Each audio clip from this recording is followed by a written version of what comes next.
Speaking with Sam Childers today, also known as the Machine Gun Preacher. G'day, Sam. Good day, man. How are you? I'm doing quite well, and I have met Sam previously. I went to one of his talks at Campbelltown RSL, and we arranged to have a bit of a chat. First of all, for people who are unaware, Sam, who is Sam Childers and why the Machine Gun Preacher?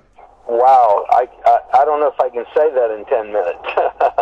But anyways, I would say that, okay, what I do and stuff today is I carry a message of hope around the world, just letting people know that no matter what we've done in the past, no matter of the mistakes, we can change our life and do something good for people around us.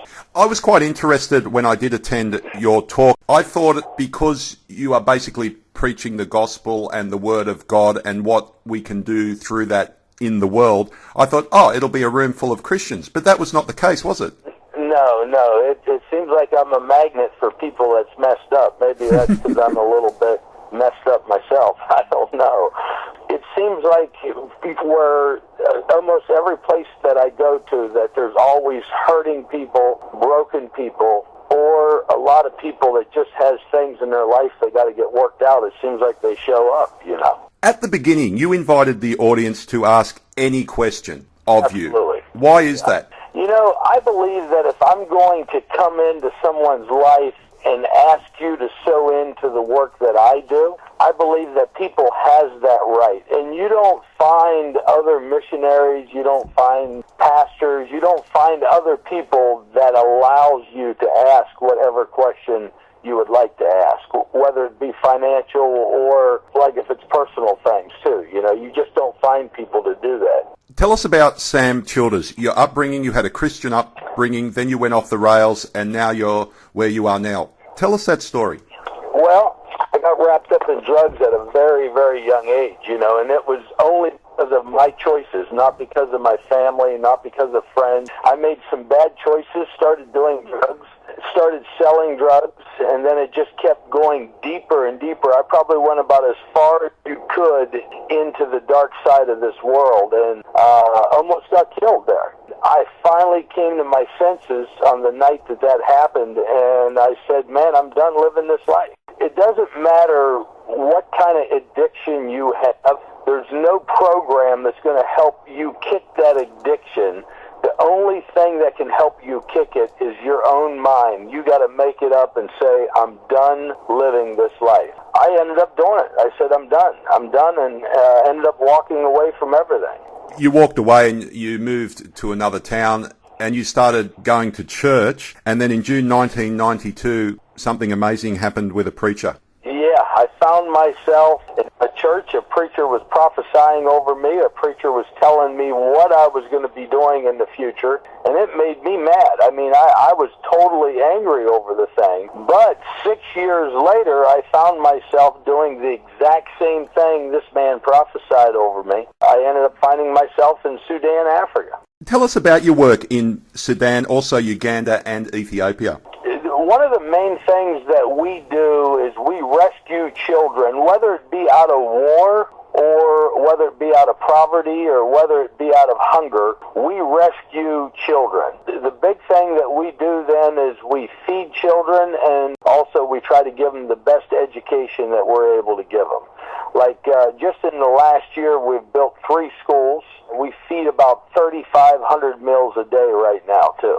Vox FM 106.9, I'm speaking with Sam Childers, also known as the Machine Gun Preacher. You can find out more at machinegunpreacher.org. Are you always looking for volunteers, Sam? Do you always need extra people? Not so much. Almost everyone that sees the movie, they say, oh man, I want to pick up a gun and go with you. That will never, ever happen, okay? But something far more important than ever picking up a gun is to go into Sudan or into these countries, help to build the structure, help to build buildings, help to educate the children, way more important. And we got to remember, as we speak right now, children are dying in Darfur. There's also people dying in South Sudan.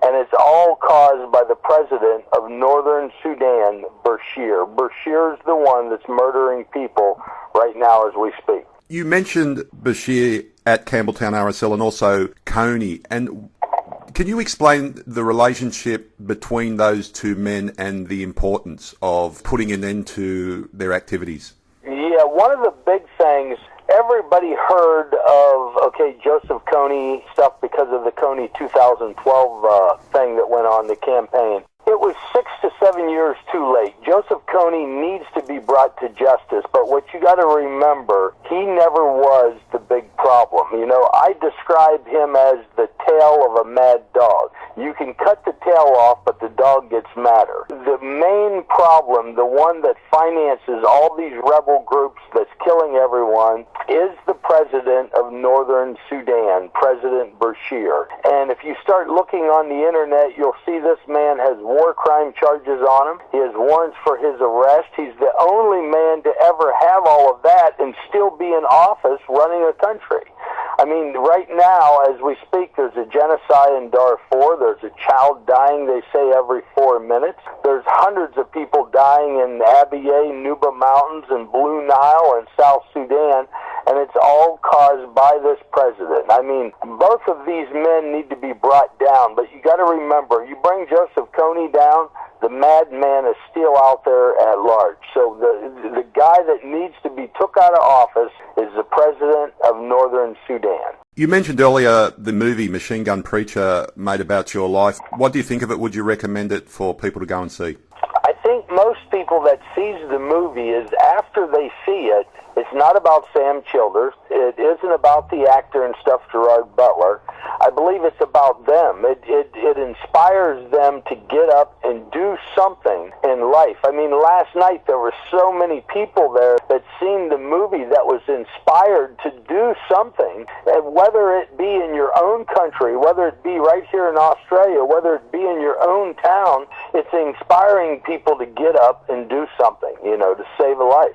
A couple of important lines from your talk that I attended. You know God is real without a shadow of a doubt. That's something you said. And also, God speaks to us all the time, but we don't listen. And finally, there is a difference between believing and serving God. Absolutely. Which one would you want me to speak on? Well, let's start with you saying you believe in God. God is real. There's a lot of atheism out there, and you're saying without a shadow of a doubt. Right. Well, I believe if you take some of the examples that I use of my own life, with no education, with stuttered every other word, years ago, if you take all of that, if you take the example of where I was raised at, I mean, I'm a hillbilly out of the mountains and stuff of Pennsylvania. I mean, where I go, speaking in colleges and lectures in universities and stuff, none of that stuff should be happening, to me. It's only happening to me because God placed me inside of an area and gave me an opportunity in order to do it. I mean, so if you look at everything that's happening in my life the past, 20 years, there has to be a God. For believers, the difference in believing and serving God. I believe that the majority of people that's out there, they believe in God, whether it's just a different kind of a God or God himself. I mean, most people believe that there's something out there, that there is a God there. But believing is one thing. You got to serve. If you're going to believe in God and you truly want to walk in his favor, you got to serve him. When you serve someone, you're like a servant. That means whatever he asked, you're going to do. That means that you will even know his heart, that he doesn't even have to ask you all the time. You automatically know what he's going to want next, and you just keep serving him. And if you start doing that, you'll find yourself walking in God's favor. I've been speaking with Sam Childers, also known as the Machine Gun Preacher. You can find out more at machinegunpreacher.org. What would you like to say to our listeners in closing? Hey, you got to remember, as messed up as I was in life, if I can change and do something good, imagine what you can do, with your life right now. And all you got to do is make up your mind. I'm done with the old life. I'm going to begin a new one right now. Sam Childers, thank you so much for your time today. Thank you. God bless.